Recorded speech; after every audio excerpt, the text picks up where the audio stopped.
My conscience won't let me go shoot my brother or some darker people or some poor, hungry people in the mud for big, powerful America and shoot them for what? They never called me nigger. They never lynched me. They never put no dogs on me. They never robbed me of my nationality, raped and killed my mother and father. What I'm going to shoot them for what? How am I going to shoot them? Them little poor little black people, little babies and children and women. How can I shoot them poor people? Just take me to jail.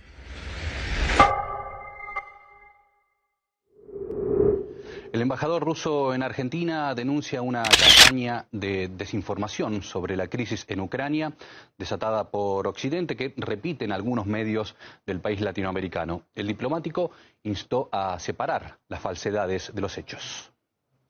El embajador se refirió a las publicaciones en varios medios sobre los acontecimientos en las ciudades de Bucha y Kramatorsk. Recordó que ya han sido desmentidas, incluso ante la ONU, con pruebas, las acusaciones infundadas de las supuestas violaciones y matanzas en estas localidades por parte de los militares rusos. Y además calificó los incidentes como simulacros rusofóbicos orquestados por Occidente y perpetrados en realidad por ultranacionalistas ucranianos. Democracies, or the pseudo-democracies that we are evolving into, wars are a result of lies. The Vietnam War and the push for US involvement was a result of the Gulf of Tonkin incident. A lie. Here, here. The Iraq War famously is a result of lies. Wars in Somalia are a result of lies. The Second World War and the German invasion of Poland was a result of carefully constructed lies. That is war by media. Let us ask ourselves, of the complicit media, which is the majority of the mainstream press, what is the average death count attributed to each journalist?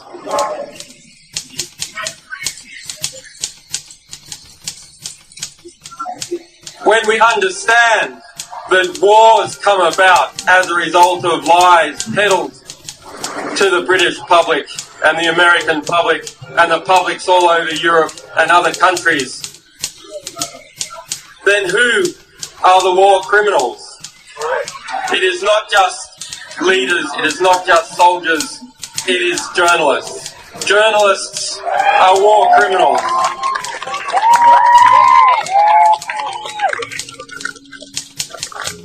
And why one might think that that should lead us to a state of despair, that the reality that is constructed around us is constructed by liars, is constructed by people who are close to those that they are meant to be policing. It should lead us also to an optimistic understanding, because if wars can be started by lies, truth can be started, peace can be started by truth.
Stop escalating the war.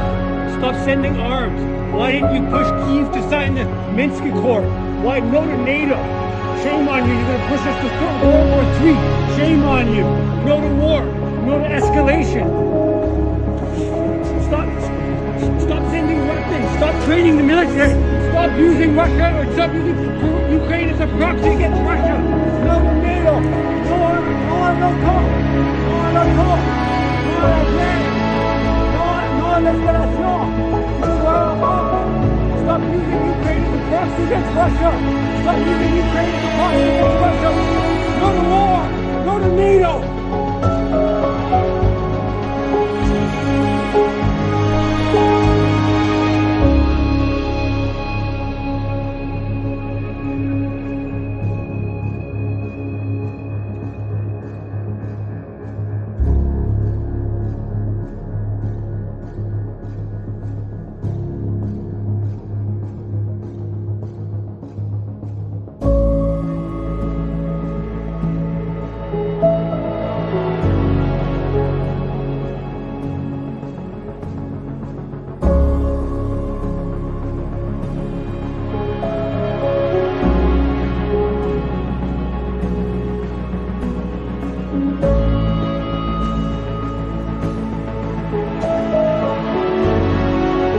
Внимание, расчет. Получен приказ Киеву на пусковые установки. Второй. Проконтролировать состояние пусковых установок доложить. Приказ на пусковых установок доведен. Все ПБ готовы. Задержек к пуску нет. Приготовиться к совместным действиям.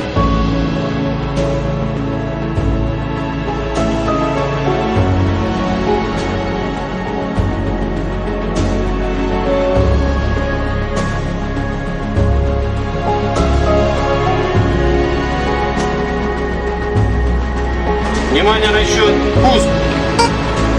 Есть пуск.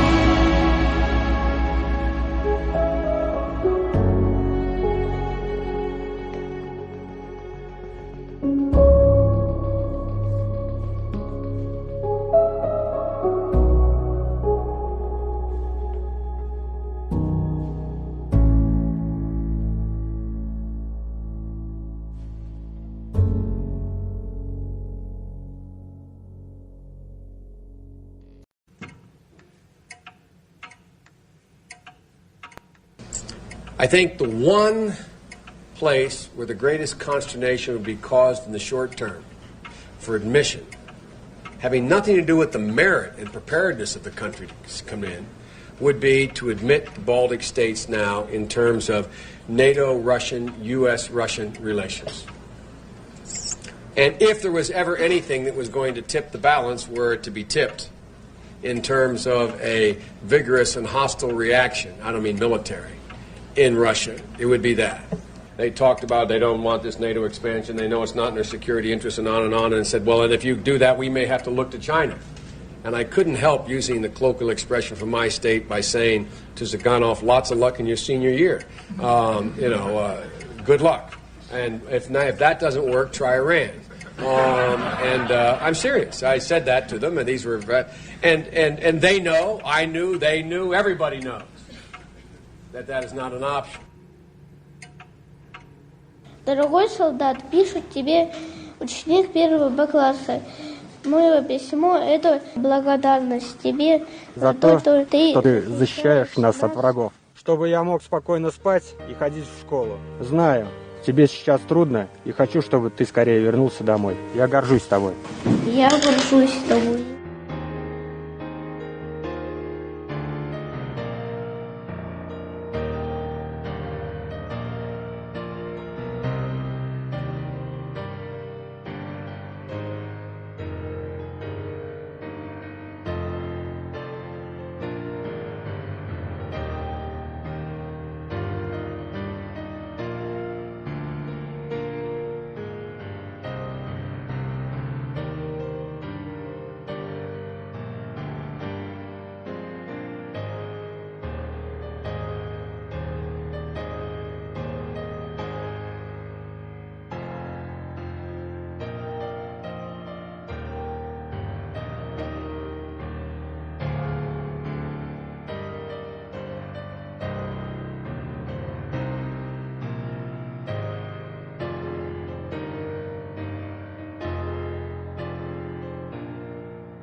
can you tell me and tell the world whether you believe President Putin is trying to scare the rest of the world and Ukraine by mentioning the nuclear option? Can you tell me that? And can you tell me that he would never use a nuclear weapon? Two things. I would disagree with you. Firstly, President Putin was not the one who ruined Minsk Accords. Okay. That was Ukrainian side. This is number one. Number two, Ukrainian, after the collapse of the Soviet Union, handed in all the nuclear weapons to the Russian Federation. But unfortunately, in the year of 2022, just a couple of months ago, in Munich conference, President Zelensky started to speak about possibility of generating a nuclear arms on the territory of Ukraine. And most probably you have witnessed that. I was actually there, Dmitry, and I actually interviewed him, and I do remember him saying, look what we have got for giving up our nuclear weapons. And the real issue is now, what do you expect other countries to do when you ask them to give up their nuclear weapons? Because, you know, territorial integrity and sovereignty has been violated again. Even your friends, the Chinese, have said they respect every nation's territorial integrity and sovereignty, including Ukraine's. Could I quickly ask you, though, I need to ask you this, because the world is afraid, and I want to know whether Putin intends the world to be afraid of the nuclear option. Would he use it? President Putin intends to make the world listen to and understand our concerns. We've been trying to convey our concerns to the world, to Europe, to the United States, for a couple of decades, but no one would listen to us.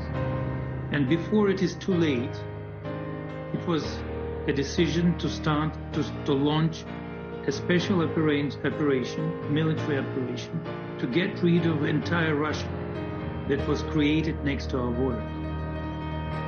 What? To get rid of Russia? Anti-Russia. Because Ukraine started to be, it was formed by the Western countries, anti-Russia. Oh, okay. This is the problem. Okay, look, Ukraine is a country, sovereign, it's recognized by the United Nations, it's been around for a very... En marzo del 2003, el presidente George W. Bush inicia la guerra en Irak. Nunca mencionó que ni el Pentágono ni la CIA tenían pruebas de que el régimen de Saddam Hussein disponía de armas de destrucción masiva. Aquella guerra incitó la indignación de un gran número de diputados en el Congreso de Estados Unidos. El fraude y la corrupción son algo inevitable cuando inicias una guerra basada en la mentira.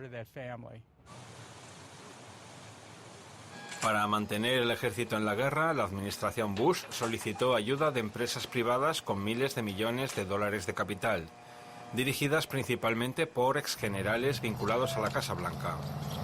La destrucción y la reconstrucción de Irak era una tarea descomunal que el ejército estadounidense no podía llevar a cabo solo.